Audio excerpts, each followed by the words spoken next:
So, hello everyone. Welcome back. Welcome back, no? So, ito yung itatanim natin dito sa baba. Yan, sobrang dami nating nakuha ng mga zebra plant.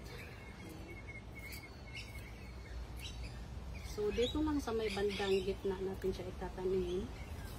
Kasi yung gagawin ko dito sa dito sa gilid is tatamnan natin siya ng mga curling. So, kukunin ko muna yung aking stick.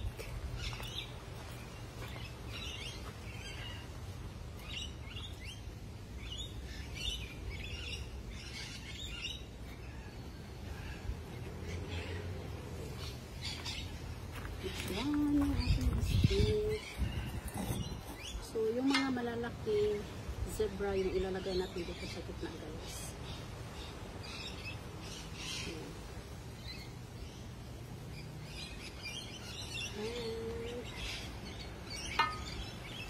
Yari tayong zebra plant, guys.